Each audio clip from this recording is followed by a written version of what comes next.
Hello everyone.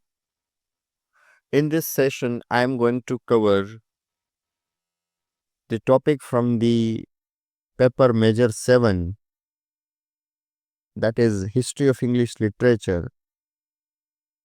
And the topic for discussion is Geoffrey Chaucer.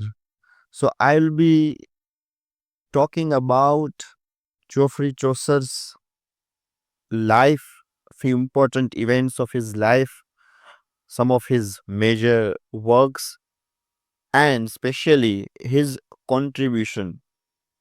So that is what for the discussion for the today. So let's start.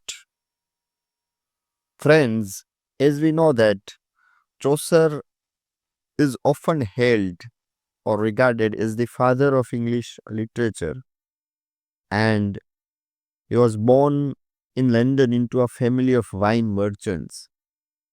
He served in various royal households which he exposed him to politics, diplomacy and European culture.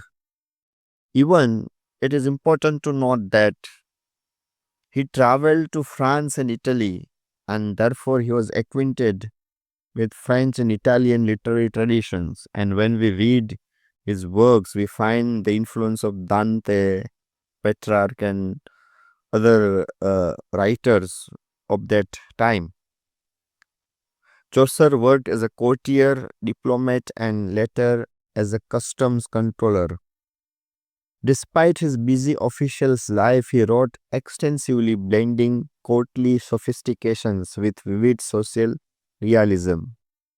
And he died in 1400, and he was the first poet buried in Poets' Corner, Westminster Abbey. So this is few details about Chaucer's life. When we look at his works, there are different works. Particularly, we know Chaucer as the writer of the Canterbury Tales. But apart from this, we need to know about some other works like the Book of the Duchess. It is an elegiac poem written to console John of Gaunt of the death of his wife at the time. The House of Fame is also a dream vision dealing with the nature of fame and poetic inspiration. So it is sometime also important to know about this work.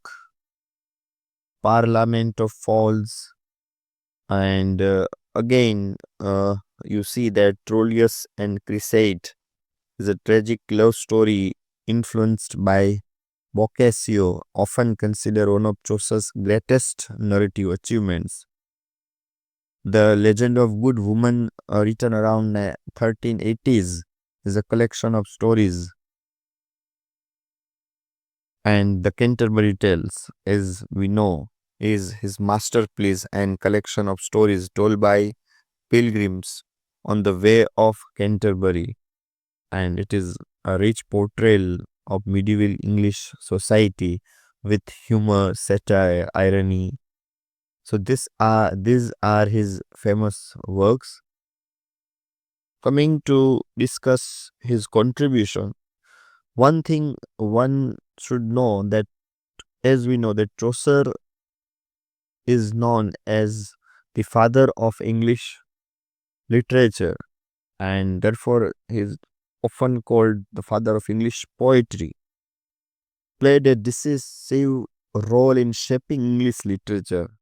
At a time when Latin and French dominated, Chaucer elevated English into a literary language, pro- proving that it could express complex emotions, narrative, and ideas with grace and dignity. So, therefore, he is rightly called as the father of English poetry. Another important thing one should, as a reader, we notice that development of Middle English. Yes, one of his greatest achievements was the development of Middle English.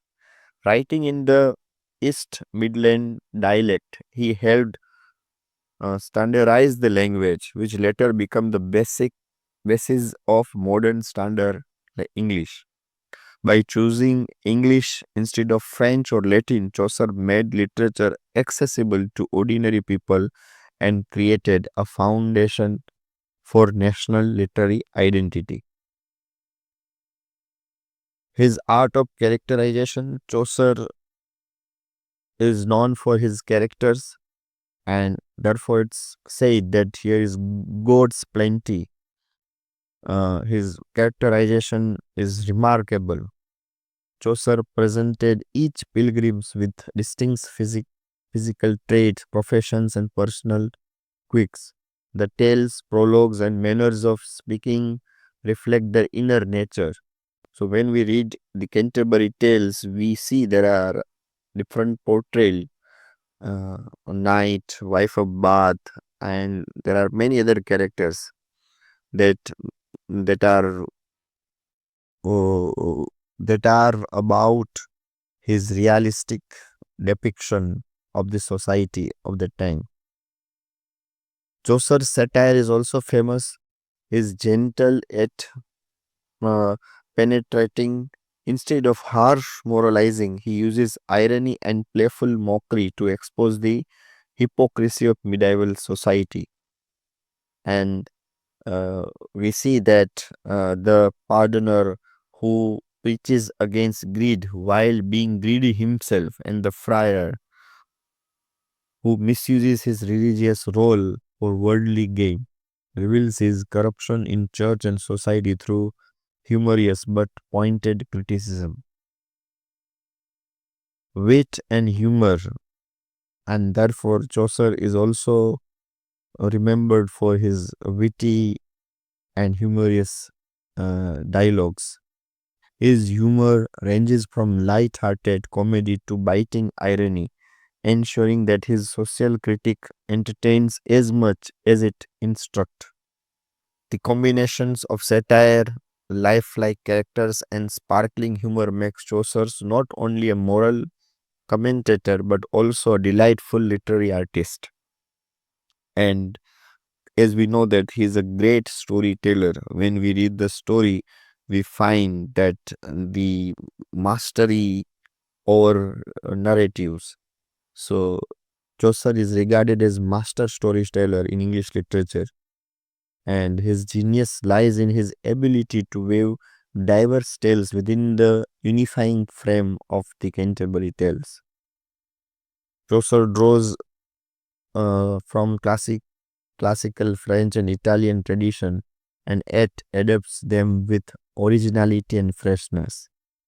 So we see that his narrative technique, his art of telling a story is really eye-catching and engaging. Realism, when we discuss about the realistic depiction, we find that Chaucer during that time he tried to portray the time in a very realistic way. Unlike the moral allegories and religious work of his age, he portrayed real human beings with desire, flaws, and emotions. Innovation in poetic forms. It is equally important that Chaucer was one of the first poets to employ iambic pentameter. Yes, remember, which later became the dominant meter in English verse. And he also popularized stanza forms like rima royal as a stanza form. He made it popular, influencing future poetic traditions. He also developed the rima royal stanza, which became an important poetic form in English tradition. And again, narrative style was also innovative. He used of the frame narrative in the Canterbury Tales, where each pilgrim tells a story, allowing him to present multiple voices and perspectives. So, blending humor, satire, romance, and tragedy is a part of his storytelling. His narrative art laid the foundation for both English drama and the modern novel. So this is what about Geoffrey Chaucer. Thank you so much.